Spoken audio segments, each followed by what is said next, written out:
Hello, my friends. Welcome to my YouTube channel. I am your host Indrani. Please subscribe my channel and press the bell icon button. Please friends support me, ज़्यादा से ज़्यादा मुझे subscribe करो, मेरी stories को like करो। और by the way जो भी मेरे लिसनर्स हैं, मेरे सब्सक्राइबर्स हैं, गॉड उनकी हर अच्छी मनोकामनाएं पूर्ण करे। जय श्री राम। आज की जो 3 स्टोरी शेयर किए हैं मैं उनका नाम पहले अनाउंस कर देना चाहती हूँ। सबसे पहली स्टोरी जिन्होंने शेयर किया उनका फर्स्ट है अभी जी, सेकंड रानू और थर्ड अन्नू। मेरा नाम अभी है। मैं अपने मासी और मौसा जी का एक स्टोरी आप लोगों के साथ शेयर करने चाह रहा हूँ। मेरी मासी जब नई शादी होकर गई तब उनको अपने हस्बैंड के साथ उसी सिटी में जाना था जहां उनका हस्बैंड जॉब करते थे, पर उन्हें घर नहीं मिल पा रहा था। इसीलिए कंपनी की तरफ से ही मेरे मौसा जी को एक घर दे दिया गया जो कि बहुत ही पुराना कंस्ट्रक्शन था। उस घर में मेरी मासी और मौसा शिफ्ट हो गए। घर काफ़ी अच्छा, बढ़िया, साफ़ सुथरा था, बट बहुत ही पुराना कंस्ट्रक्शन का था। हम लोग भी गए थे क्योंकि उसी सिटी में थे मेरे मौसा जी भी। हम लोग उस घर में जाके देखे कि अगल बगल में कोई भी घर नहीं है। बहुत ही बड़े बड़े पेड़ों से घिरा हुआ है वो घर, और आमने सामने करीब करीब 20-25 घर ही दिख रहे थे छत से खड़े होकर। और दूर थोड़ा सा, मतलब करीब करीब काफ़ी दूर था, रोड भी, मोटरवे रोड काफ़ी दूर था। जो भी हो, सब कुछ लेकर वो घर बहुत ही सुंदर था। ग्राउंड फ्लोर का ही घर था और टेरेस बहुत ही अच्छा था। मेरी छोटी बहन तो जाकर आने का नाम नहीं ले रही थी, बट मेरे और एक मासी थे, मजली मासी, जो आई हुई थी। उनका 2 छोटे छोटे बच्चे हैं। उनकी 1 साल की बेबी और 3 साल की बेबी, वो लोग काफ़ी रो रहे थे। उस घर में घुसते ही वो लोग रोना चालू कर दिया था, और उस घर से ना निकलने तक उन लोग का रोना बंद नहीं हो पाया था। फिर हम लोग उनके घर से हमारे घर आ गए, क्योंकि उनका घर में सामान सारे सेटिंग वेटिंग करके जितना हम लोगों ने सका उसके बाद हम आ गए, क्योंकि दूसरे दिन मेरा एग्ज़ाम था। एक बार की बात है, करीब करीब उनके घर में शिफ्ट हुए 10 दिन होंगे। मेरे मौसा जी दोपहर को अपने ही बेडरूम में सो रहे थे। सोते सोते उन्होंने देखा कि मासी उनके साथ आके लेट गई, पर मौसा जी ने कुछ नहीं कहा। फिर मौसा जी बोलने लगे, उस दिन छुट्टी का दिन था। मौसा जी उन्हें बोलने लगे कि आज क्या शाम को घूमने चलोगी अपनी दीदी के घर? तो कुछ आवाज़ नहीं दे रहे थे। मासी चुपचाप ही लेटी हुई थी। फिर मौसा जी ने कहा उनके और घूमकर कि क्या बात है, तुम कुछ बोल क्यों नहीं रही हो? तुम सारे काम कर लो, मैं भी कुछ मदद कर देता हूँ अगर है तो। चलो हम लोग फिर घूमने चलते हैं। फिर मौसा जी को लगा जैसे किचन में मासी बर्तन धो रही है, बर्तनों का आवाज़ आने लगा। तो मौसा जी ने कहा, बर्तन कौन धो रहा है? तुम अगर यहाँ पर सोई हो तो मासी कुछ भी नहीं बोल रही थी, बस एकटक मौसा जी को देखे जा रही थी। तब मौसा जी उठकर जब किचन के सामने आए तो देखते हैं मासी वहाँ पर बर्तन धो रही है। और मासी कह रही, क्या बात है, नींद नहीं आई क्या? तो मौसा जी को तो जैसे चक्कर आ गया। वो बोले, ये कैसे हो सकता है? मेरे पास फिर कौन लेटा हुआ है? तुम तो मेरे पास लेटी थी अभी। तो मासी बोले, पागल हो गए हो क्या? बोल के जब अंदर आके देखा मौसा जी ने तो कोई नहीं था। मासी जी बोली, ऐसे कैसे आप बोल रहे हो? तो मौसा जी ने कहा, वाकई में मैंने देखा है।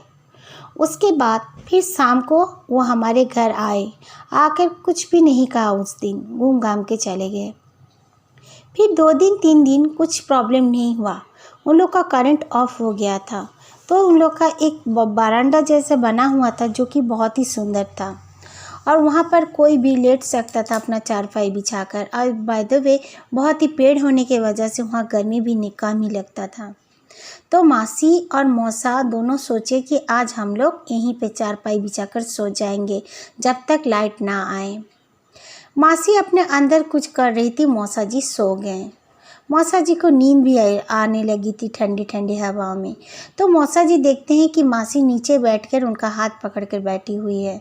मौसा जी ने जब पूछा कि क्या बात है, तो मासी कुछ नहीं कह रही थी, बस उन्हें घूरे जा रही थी और हंस रही थी। मौसा जी ने कहा, ऊपर आके बैठो, क्या तुम ऐसे मुझे घूर रही हो?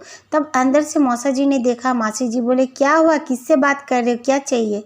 तो मौसा जी जब देखने गए कि उनका हाथ कौन पकड़ा था, तो गायब थी। ऐसे 2-3 इंसिडेंट होने लगे। मौसा जी पूजा पाठ भी करते अपने रूम में, मतलब ठाकुर घर में, तो भी देखते थे कि वो भगवान के रूम जो था उसके दरवाजे पर मासी खड़ी हुई है। मौसा जी अंदर आने के लिए बोलने से मासी जी नहीं आती थी। जब मौसा जी कुछ ज़ोर से बोलते तो वाकई में जो असली मासी थी वो बोलती थी, क्या बात है, तो ये गायब हो जाती थी। मौसा जी धीरे धीरे परेशान होने लगे। फिर उन्होंने कहा, मेरे साथ ये सब ठीक नहीं हो रहा है। मासी जी ने एक बार देखा कि छत पर जब मासी कपड़े लाने गई थी, थोड़ा सा मतलब लेट हो गया था। मासी जी देखती हैं कि वो खुद ही वहाँ पर खड़ी हुई है, सेम टू सेम कपड़ा पहन के। मासी जी भी काफ़ी डर गई। और एक बार मासी जी कपड़ा धो रही थी नीचे, मतलब उनका जो सहन था वहाँ पर कपड़ा धोती थी, तो वहाँ पर देखती है कि चेयर में बैठी हुई है वो खुद। दोपहर का समय था। मासी काफ़ी डर गई। फिर मासी जी और मौसा जी वो दोनों एक अमिल के पास गए। उन्हें एक फ्रेंड लेकर गए। तो उन अमिल ने कहा कि आपके जो घर है वो करीब करीब बहुत साल से पुराना घर है और बहुत साल से खाली था। वहाँ पर एक ऐसा मखलूक का मतलब बसेरा हो गया है कि वो दूसरी दुनिया से है। वो आप लोग का कुछ खराबी तो नहीं करेगा, क्योंकि वो आपके पति से प्यार करने लगी है बाय द वे, लेकिन वो दूसरी दुनिया का है, डर तो हर किसी को लगेगा। तो मौसा जी बोलने लगे, मुझे नहीं चाहिए ये सब, प्लीज़ हमें रहम करो, हमारी मदद कीजिए, हम उससे दूर होना चाहते, उसे दूर कीजिए। तो मौलवी जी ने उन्हें दम किया हुआ कुछ तावीज़ वावीज़ भी दिए और फिर उनको पहनने के लिए भी ताबीज़ दिए और एक तेल दिया मौसा जी को, जो तुम इसको सर में लगाओगे तो वो कभी भी तुम्हारे पास नहीं आ पाएगी। तो मौसा जी ने वैसे ही किया और मासी को कहा कि हर शाम को एक ताबीज़, मतलब कंटिन्यू पूरा 21 दिन 41 दिन का एक ताबीज़ दे दिए, मैंने बहुत सारे, जो इन ताबीज़ों को जलाती रहना, तो वो तुम लोग का कोई नुकसान नहीं कर पाएगी। वैसे ही करने लगे मासी और मौसा। उनके जो भी उन्होंने कहा था वो आती तो नहीं थी सामने, बट वो दिख जरूर जाती थी दूर से और देखकर बस हंसती थी और कुछ नहीं। और रात को कभी कभार वो रोने लगती थी छत में बैठकर, क्योंकि वो सामने नहीं आ पाती थी।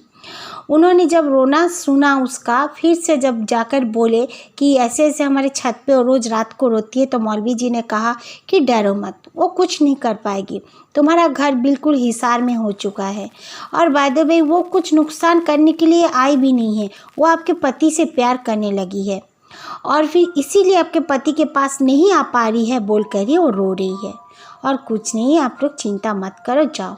मासी ने कहा कि जब हम लोग छत में जाते हैं रोने का आवाज़ सुनकर कभी कभार, तो हम लोग देखते हैं कि एक बिल्ली है।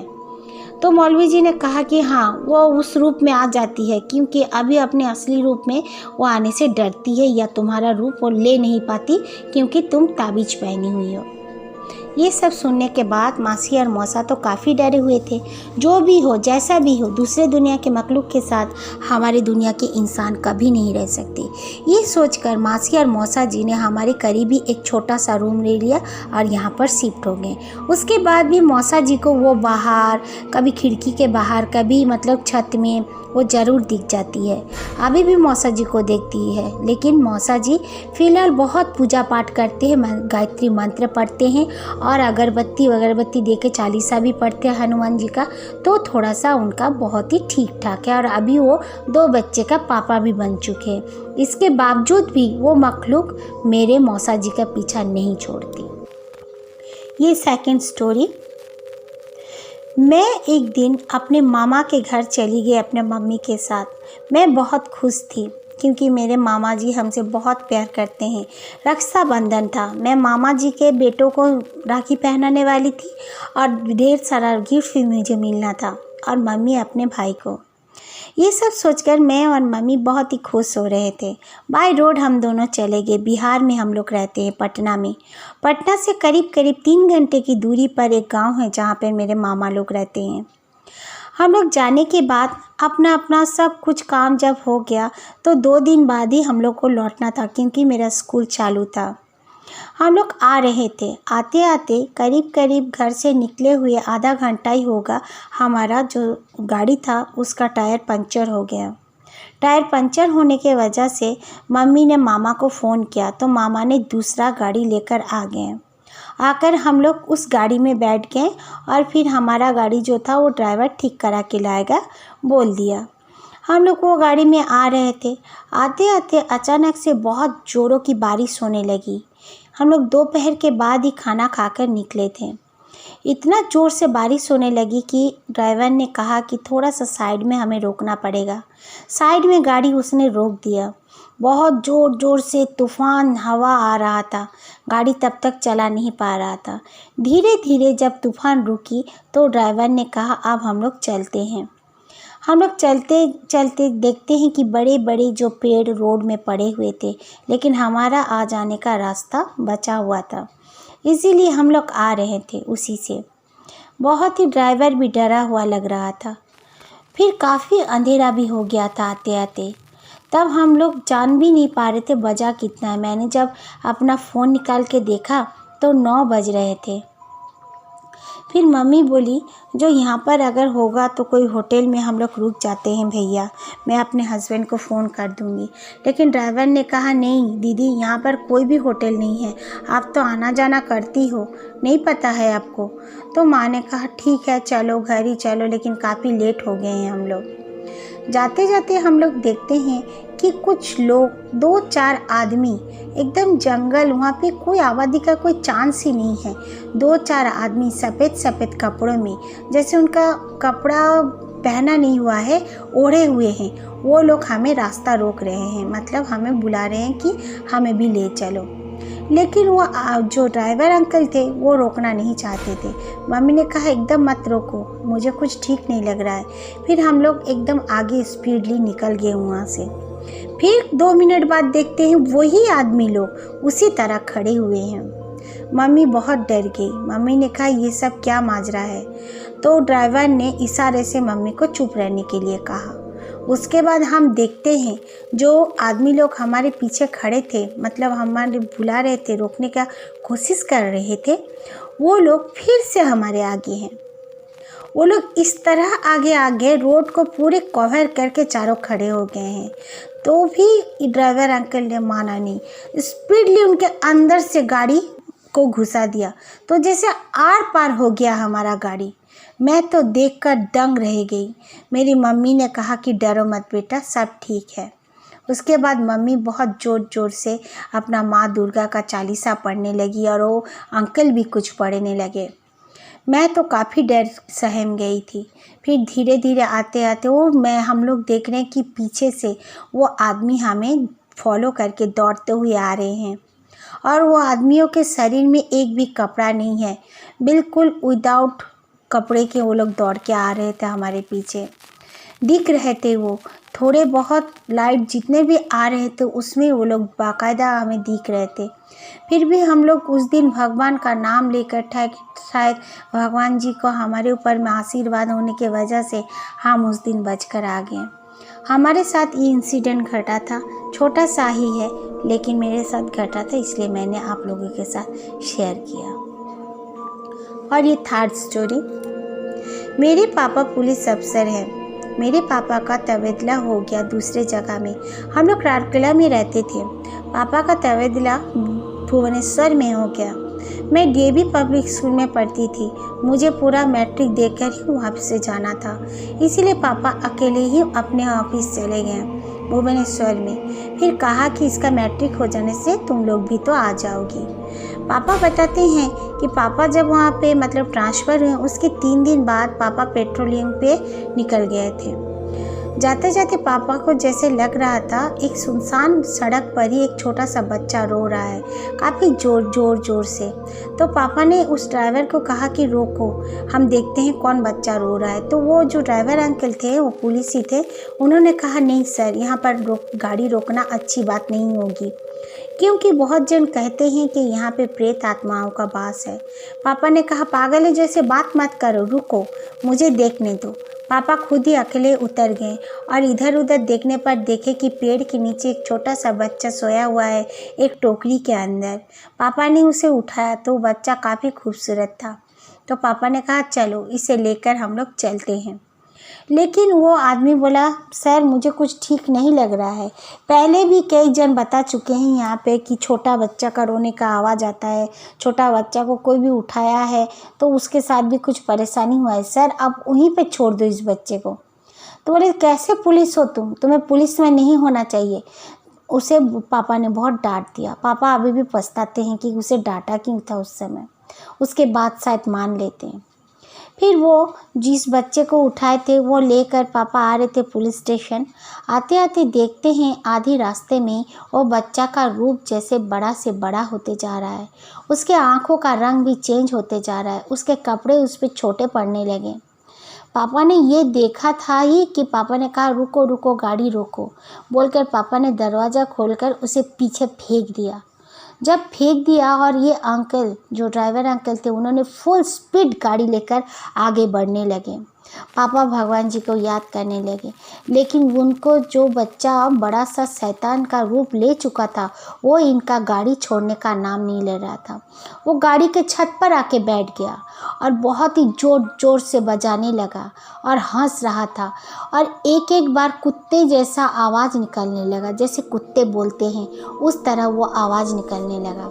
लेकिन ये दोनों रोके नहीं, बिल्कुल अपना फुल स्पीड में गाड़ी लेकर जब ये लोग धीरे धीरे सामने में एक मस्जिद भी था, उन्होंने ड्राइवर अंकल ने कहा ये लोग हिंदू तो हैं लेकिन हिंदू लोग मस्जिद को भी मानते हैं, इसका कोई मतलब नहीं है। इसीलिए मेरे पापा ने जल्दी से उतरकर मस्जिद के पास जाने लगे दोनों। तो मस्जिद तब तक खुला भी था, कोई अंदर तो नहीं था, बट वहाँ पे जो रूम में रहते हैं कोई मौलवी अमीर वगैरह वो लोग वहाँ पर थे। पापा ने उन्हें ज़ोर ज़ोर से आवाज़ें दी, वो लोग बाहर निकल के आए। पापा ने कहा कि हमारे साथ ऐसे ऐसे घटना घटी है। वो लोग जल्दी से गाड़ी के सामने आए तो कोई नहीं था, तब तक वो शैतान गायब हो चुका था। इसके बावजूद पापा ने उनसे कुछ कहा, मतलब उन्होंने पापा को दम किया हुआ पानी दिया और पापा को और ड्राइवर अंकल को दम भी किया और उन्हें एक एक ताबीज़ दे दिया और कहा कि बेटा ये ताबीज़ें तुम लोग पहने रहो, कभी भी कुछ प्रॉब्लम होगा इस ताबीज़ को मुट्ठी बांध कर याद करना भगवान को अपना, तो ज़रूर से ज़रूर कोई भी आपका प्रॉब्लम नहीं होगा। ये जानने के बाद, ये सब लेने के बाद पापा घर पर आ गए और हमें ये सारी बात पापा आकर शेयर किए। Okay, thank you friends. जो लोग मुझे कल फीडबैक दिए हैं मैं उनका नाम अनाउंस करने जा रही हूँ। सबसे अच्छा फीडबैक मुझे आपने दिया है mister Majnu, thank you very much. Dev Kumar और शौर्य, नीलम एंड सुनो कहानियाँ, आपने भी अच्छी फीडबैक दी है आप लोगों ने सब कोई। नीलम आपको भी बहुत बहुत थैंक यू। मुझे आप लोग सपोर्ट कीजिए और सपोर्ट करने से मेरे लिए बहुत ही अच्छा होगा। जय श्री राम।